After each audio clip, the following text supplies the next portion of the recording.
Shalom Bapak Ibu yang dikasih oleh Tuhan, kita sangat bersyukur kepada Tuhan dan hanya oleh anugerahnya saja sehingga pada pagi hari ini kita dapat kembali mengikuti Mana Rema, dan kiranya kebenaran firman Tuhan yang kita dengar pada pagi hari ini itu boleh memberkati kita dan semakin hidup berkenan dan menyenangkan hati Tuhan dan bertumbuh seperti Kristus. Namun sebelumnya mari kita berdoa.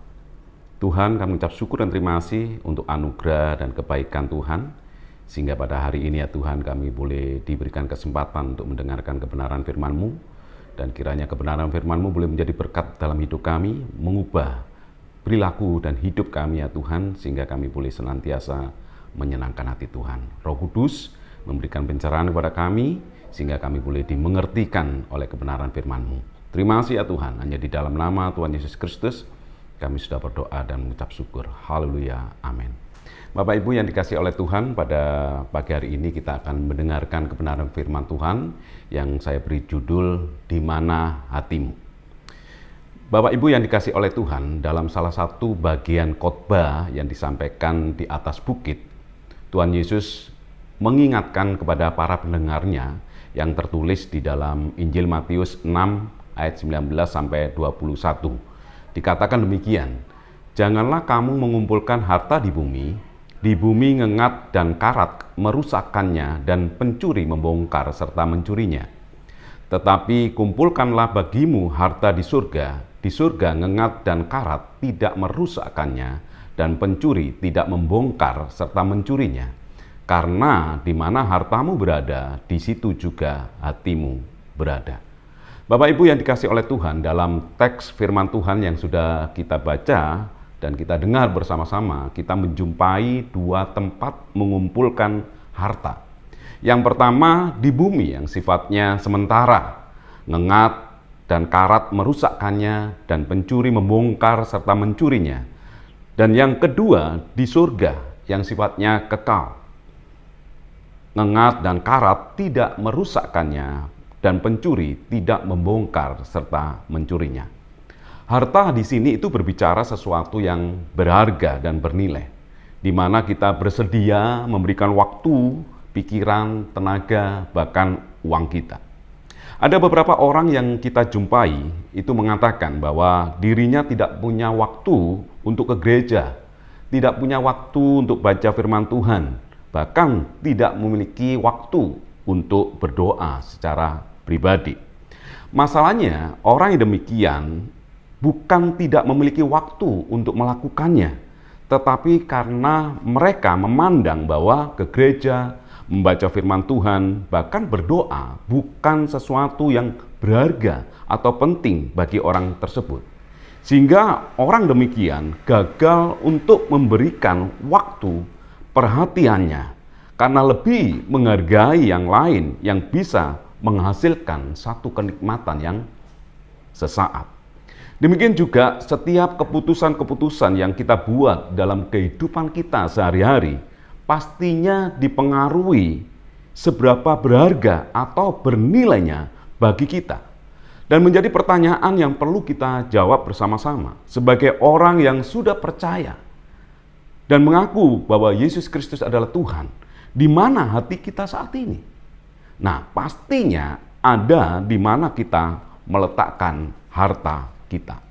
Sebab antara harta dan hati ada satu keterkaitan.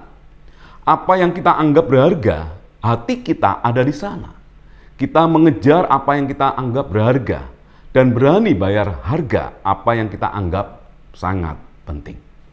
Oleh karena itu Tuhan Yesus pernah mengingatkan pentingnya menyimpan harta di surga, yaitu melalui tindakan menyenangkan Allah dengan beriman serta memiliki hidup yang sesuai dengan kebenaran firman Tuhan dan melakukan di dalam kehidupan sehari-hari. Setiap orang yang sudah percaya kepada Tuhan Yesus harus mengalami perubahan hidup dan menjunjung tinggi nilai-nilai kerajaan Allah dengan melakukan kehendak Tuhan secara aktif, serta bisa melihat bahwa kekekalan adalah sesuatu yang sangat berharga dalam hidup mereka. Kekekalan harus adalah sesuatu hal yang menjadi fokus hidup kita. Dan harusnya itu kita perjuangkan di dalam kehidupan diri kita. Karena apa? Karena kekekalan adalah sesuatu yang sangat-sangat berharga bagi diri kita. Bapak Ibu yang dikasih oleh Tuhan, jadi maksud Yesus terkait dengan mengumpulkan harta di surga pada konteks ini adalah mengutamakan hal-hal rohani yang berkaitan dengan kerajaan Allah yang bernilai kekal.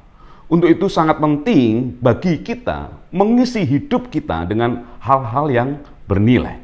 Selama 365 hari dalam 1 tahun, apa yang kita isi dalam kekekalan melalui hidup kita? Sesuatu yang menyenangkan hati Allah atau sesuatu yang mendukakan hati Allah? Nah, di tahun 2024 ini, 17 hari sudah kita jalani di bulan Januari. Menjadi pertanyaan, apakah 17 hari itu sudah dijalani, kita isi dengan nilai-nilai kekal? Atau kita isi dengan nilai-nilai yang bersifat sementara? Diisi dengan nilai-nilai yang seturut kehendak Tuhan, atau kita isi dengan sesuatu yang bertentangan dengan firman Tuhan? Marilah kita mengerjakan sesuatu yang memiliki nilai berharga bagi kerajaan surga. Nah, kalau kita baca di dalam 1 Petrus 1 ayat 18 sampai 19 dikatakan demikian. Sebab kamu tahu bahwa kamu telah ditebus dari cara hidupmu yang sia-sia yang kamu warisi dari nenek moyangmu itu, bukan dengan barang yang fana, bukan pula dengan perak atau emas, melainkan dengan darah yang mahal, yaitu darah Kristus, yang sama seperti darah anak domba yang tak bernoda dan tak bercacat. Bapak Ibu yang dikasih oleh Tuhan, sebagai orang yang telah ditebus dengan darah Kristus yang bernilai mahal, yaitu darah Kristus yang tak bercacat dan tak tercela itu, selayaknya mengerjakan hal-hal yang berharga di dalam kekekalan.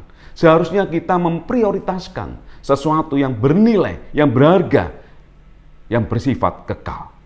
Dan biarlah itu kita jalani di dalam kehidupan kita sehari-hari, sehingga kita adalah orang-orang yang selalu menyenangkan dan mempermuliakan hati Tuhan. Tuhan Yesus memberkati. Mari kita berdoa. Tuhan, kami ucap syukur dan terima kasih untuk kebenaran firman-Mu yang boleh kami dengar pada pagi hari ini ya Tuhan. Ajar diri kami ya Tuhan, untuk menghargai nilai-nilai kekekalan dalam diri kami.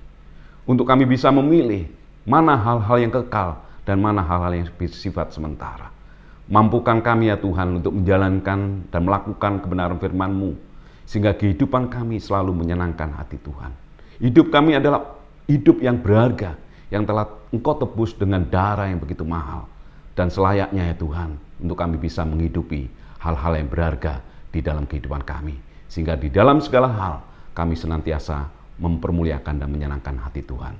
Terima kasih ya Tuhan, hanya di dalam nama Tuhan Yesus Kristus, kami sudah berdoa dan mengucap syukur. Haleluya. Amin.